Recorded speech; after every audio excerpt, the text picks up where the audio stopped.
to make that decision to leave the Democratic Party quietly was not an option. And I felt that if I could convey my own experiences and my own reasoning, the hope is that that would inspire other people to feel that connection and also feel that imperative of what we as Americans have to do. We have to take a stand to defend freedom, to defend our country, to defend our democracy, because if we're silent, we'll pull our head out of the sand one day and look out and see a country that is no longer the America that we love and cherish.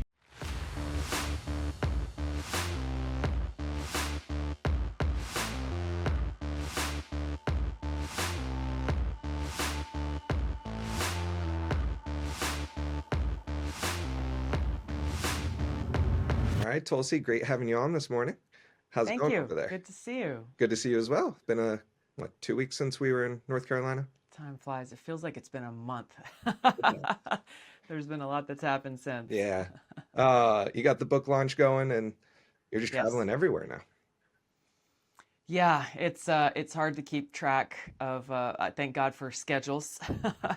It's been a lot of travel. It's really actually been amazing to go to different parts of the country and just to be able to meet and connect with people and to see the kind of response that I've gotten from this book. It's a book called For Love of Country, and it really goes into detail about my experiences as a Democrat over the last 20 years and the major reasons why I left. And what I'm seeing and hearing is that there are just so many people who resonate with that experience, who share many of the same frustrations that I had, and ultimately who are concerned about the direction that our country is headed in, which is a good thing, because that is the spur for change and actually fixing some of what's broken. Yeah, Has the response go for it, Chauncey. has the response been different from the different age groups that you found as you've been touring the book?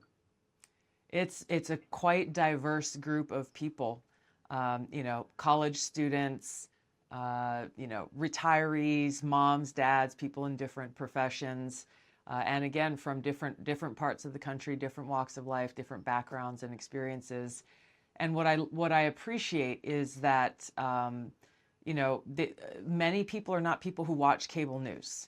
They're people who are, they're trying to go about their lives and support their families or pursue school or pursue a profession. But we've gotten to a point now where you don't have to watch cable news to get a sense of what's going on around you in the country, whether you're listening to podcasts or you check out social media or you see a meme pop up or different videos on Instagram. It's becoming harder and harder to ignore, and therefore posing questions about, number one, what is going on? How did we get here? And then, of course, the most important question is what is the path forward? Where is there hope for change? How long did it take you to write the book, and what really motivated you to go out there with, so publicly about everything? Having been involved with politics for so long, I started in Hawaii. I was 21 years old when I ran for the State House of Representatives and got elected, really not out of some kind of decision of, well, I'm going to go and pursue a career in politics. It's never crossed my mind, but just out of the answer to a question that I posed to myself is, okay, I'm seeing problems. What can I do to be a part of the solution? And that at that point in 2002, when I made that decision to run, was when I looked at both political parties. I had to make a decision. I didn't have any allegiance or a familial alliance or whatever to either party. And what I saw back then was the Democratic Party I felt more alignment with because they were the party of free speech. They were a party that welcomed people from all different backgrounds, different religions, different viewpoints even. Party that celebrated and defended civil liberties, and a party that fought for the little guy. And so for me, I served in the State House of Representatives. I served on the Honolulu City Council. I've deployed 3 times to different war zones in the world. And those experiences drove me to run for Congress. I served as vice chair of the DNC. I ran in the Democratic primary for president in 2020. So my decision to leave the Democratic Party was one that I announced very publicly, given those roles that I had had and the work that I had been doing, both to try to see how we could bring the Democratic Party back to its roots of being the party of JFK and Martin Luther King, and the work and service that I had been trying to perform to bring about a positive impact on our nation's policies, both domestic and foreign. So even though I wasn't in Congress at the time, my mission still remained of trying to serve our country in different ways, and where can I make the most impact. To make that decision to leave the Democratic Party quietly was not an option. I also knew that there were likely a lot of other people who felt the same way that I did. But in this time of cancel culture and self-censorship and a lot of fear for challenging what is viewed as the establishment narrative, or the narrative of those in power, whether it be in government or big tech, there's a lot of fear there. And I felt that if I could convey my own experiences and my own reasoning, not only for leaving the Democratic Party, but how we move forward as a country together, the hope is that that would inspire other people to feel that connection and also feel that imperative of what we as Americans have to do. We have to take a stand to defend freedom, to defend our country, to defend our democracy. Because if we're silent, we keep our head buried in the sand and just pretend and it's not happening, what we're seeing, these threats to our freedom and democracy are not happening, we'll pull our head out of the sand one day and look out and see a country that is no longer the America that we love and cherish. How can someone help make a change with you versus staying quiet and just doing nothing? You know, it goes to every one of us reminding ourselves of the responsibility that comes with being citizens of the United States of America and the system of governance that our founders laid out for us. We go back to the Constitution and go back to the Bill of Rights, go back and look at the Federalist Papers and be reminded of the fact that they intentionally created this system of governance that put the power in the hands of the people.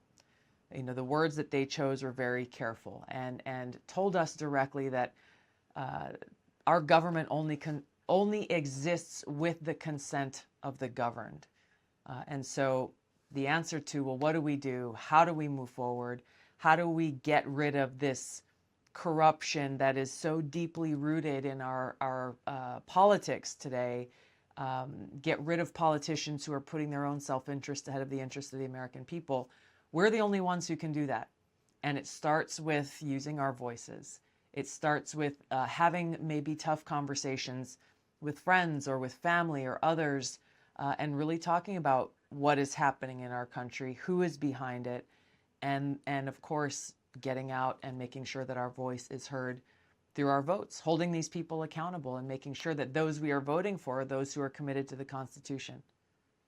I love that explanation. Chauncey, I know you had one. How has the response been from peers and colleagues on both sides of the aisle? Predictably, there was a lot of criticism from some of my former Democrat colleagues, the Democrat talking heads on CNN and MSNBC. The criticism, they're all things that I've heard before, because I've always, even as a Democrat in various leadership positions, I've always been an independent-minded person, was never just a, go along to get along kind of person at all. And they've been attacking me for years. So that response was quite predictable. Shortly after I left the Democratic Party, Senator Kyrsten Sinema from Arizona left the party. There are a few others who've talked about it. Maybe they haven't done it yet. Others at the state level have done it. The mayor of Dallas left the Democratic Party. There is this growing phenomenon. I'm not going to say that they all did it because I did it. I'm not so arrogant as to believe that. But it's just evidence of the fact that there are so many people in the country who maybe have been quiet or who have been thinking about this and not just saying like, oh, we're going to switch from one party to the other party. Some have gone independent. It's really more about just recognizing, sadly, how the Democratic Party of today has gone so completely off the rails, pushing insane policies and dangerously and brazenly undermining freedom of speech, undermining our ability as voters to even have the decision to decide who we want to vote for in an election. The waging of lawfare, the undermining of the rule of law in our justice system, everything that we're seeing play out right now being driven by political motivations to stay in power and to get more power and exert control over the people. Any objective person cannot deny what's happening. And so the response that I got from common sense minded Democrats, Americans, some in elected office, many not, was very encouraging to me, because it shows that, so many people, and I'm sure you guys have friends that fall into this category, they just throw their hands up. They're like, man, politics is so jacked up. I just don't even want to have anything to do with it. It's ugly. It's negative. I don't feel like my voice will make a difference. My vote won't make a difference. The whole system is rigged. So I'm just going to turn my back. I still have friends who I debate with on this point still. But the fact that there are more and more people who are recognizing how bad things are getting, that we can't just turn our backs, and that we are the ones who have to bring about this change. No one else is going to do it for us. That's well said. I come from entertainment and obviously a very democratic background due to my career in film. And even in Hollywood, I feel a shuffling in the allegiance, and definitely people drawing a line in the sand, because we feel like we have a lost situation. Do you feel like in Hollywood that this is just bubbling underground because people don't feel like they would be risking their careers actually if they actually spoke up?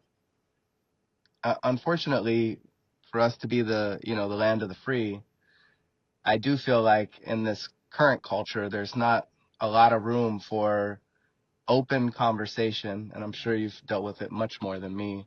But even amongst friends and peers or coworkers, it's hard to have that conversation because everybody is so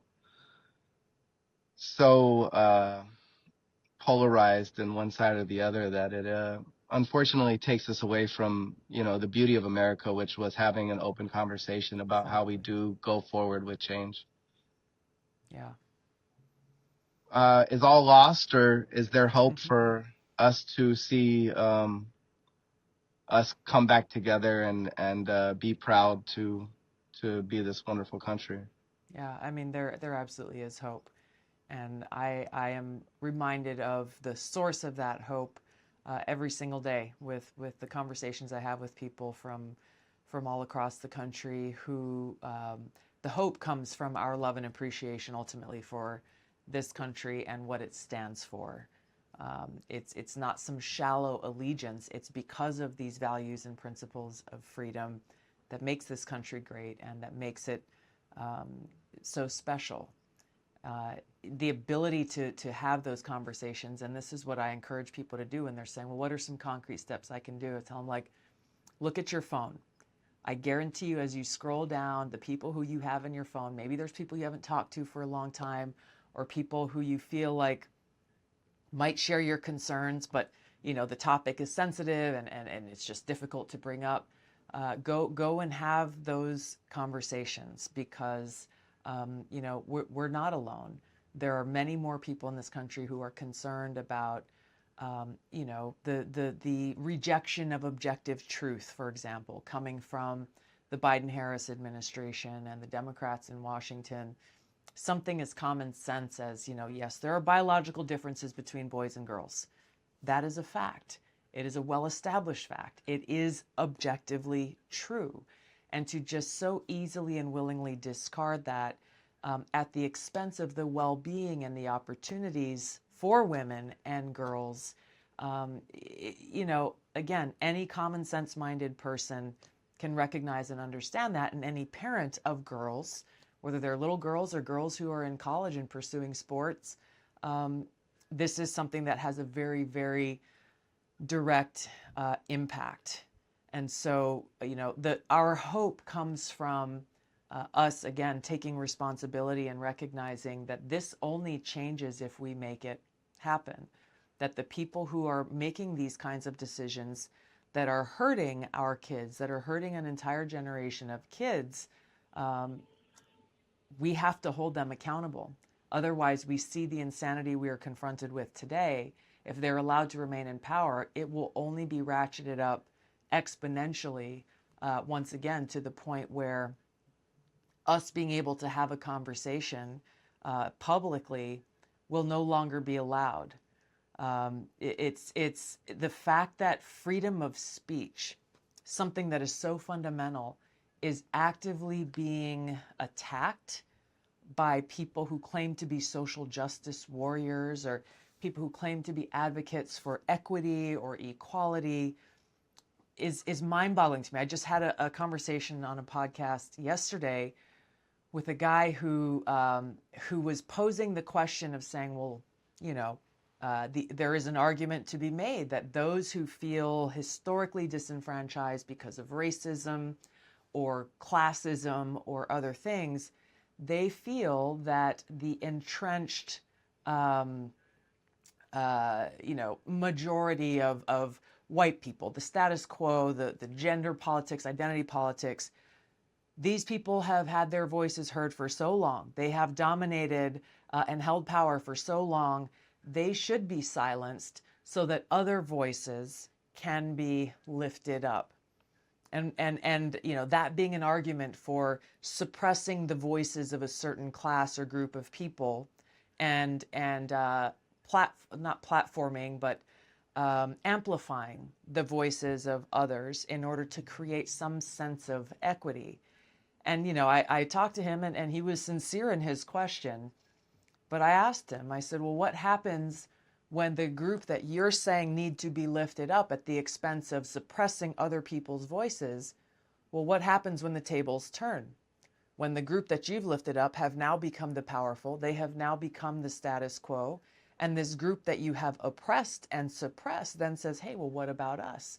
Now we're going to have to go and suppress these other voices, so that the power that you're saying should exist to determine who gets free speech and who doesn't, it will be left up to those in power to make that decision. And when that happens, as we see in dictatorships and banana republics, when that happens, it's just a matter of time before the tables turn, because power always shifts in different directions, from one party to another, from one group to another. Do we really want to live in a country where our freedom as Americans is dependent on those in power? There's a reason why our First Amendment is so crystal clear. It says freedom of speech, freedom of expression, freedom of religion. It's not just for some, or it's not if what you're saying is proven to be true. It's not if what you're saying sounds nice or pretty. It's not even if what you're saying doesn't offend anybody. It's free speech. It's free speech. And the best way to defeat speech that you don't like is with more speech and superior speech. For everyone, even speech that we may find to be abhorrent. But the fact that this is a real dialogue and a real conversation and a real challenge and threat in rooms that may appear to be sophisticated and intelligent goes to the seriousness of this moment and this crisis that we face as a country right now. So you did 3 tours. How was the transition coming back to the civilian life, and then also going into politics as well after those tours? It was, my first deployment was in a medical unit, and it completely changed my life.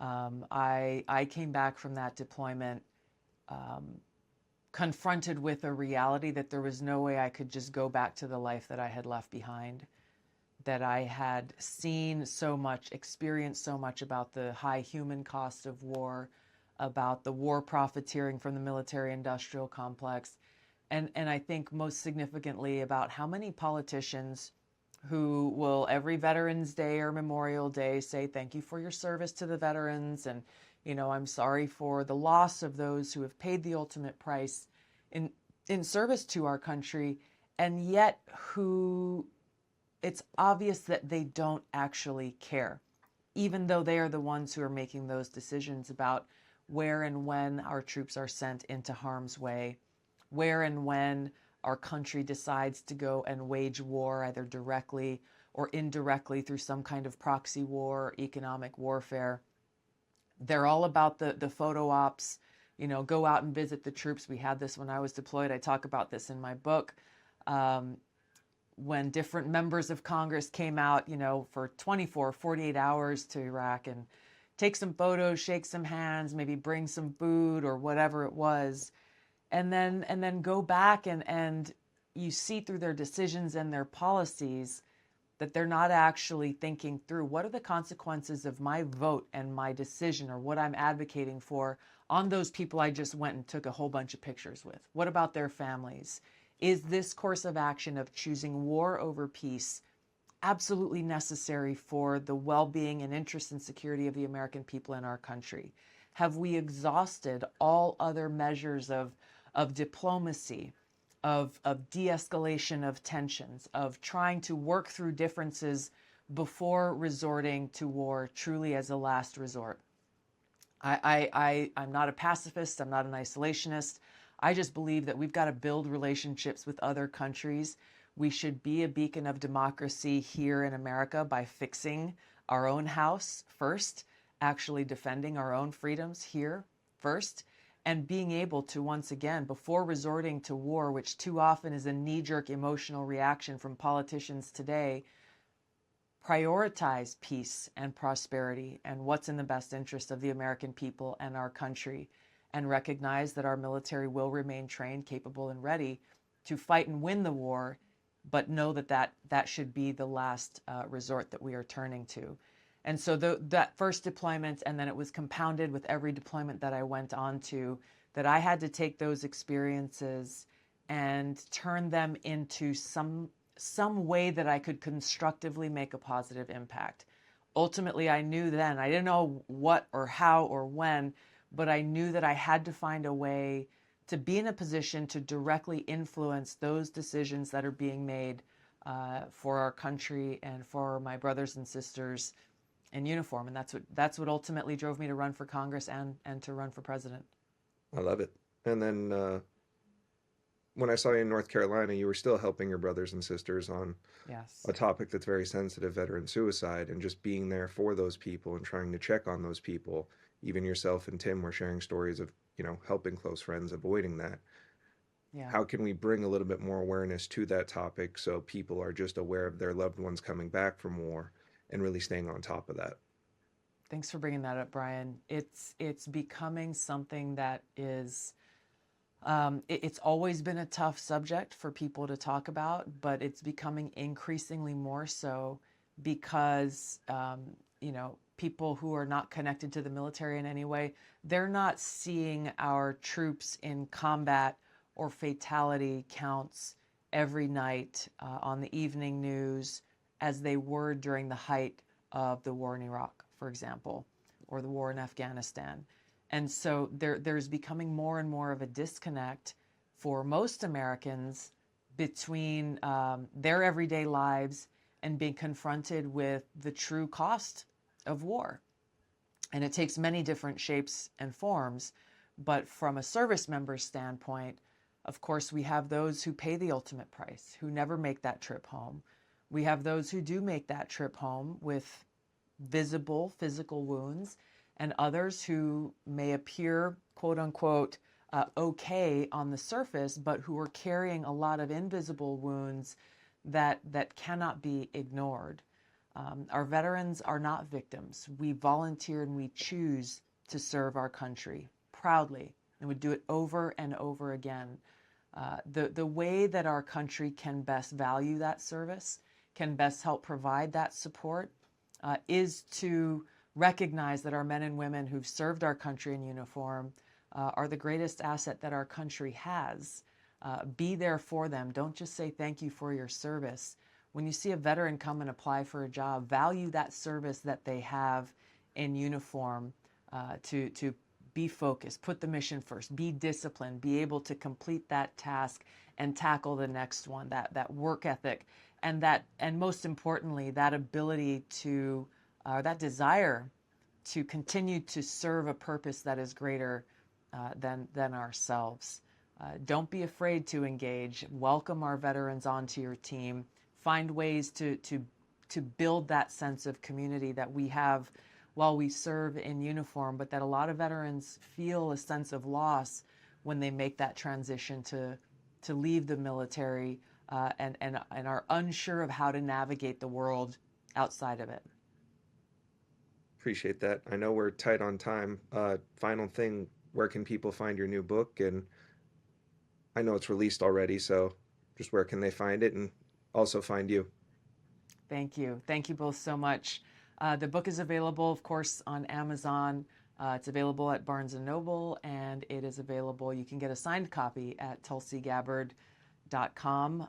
Or if you're more of a audiobook kind of person, I narrated the book and shared my stories myself. You can get that on Audible. I appreciate all of the support and just helping to get this important message out there. I think that's really the bottom line here is and the main takeaway that I hope your viewers and listeners have is that we're facing an existential crisis in this country.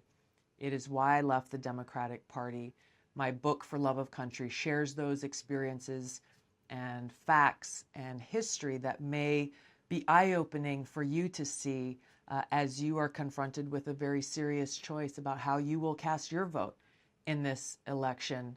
And my hope is that we, the people, regardless of differences we may have on different issues, that we stand together on that common ground of defending freedom and cherishing peace for our country.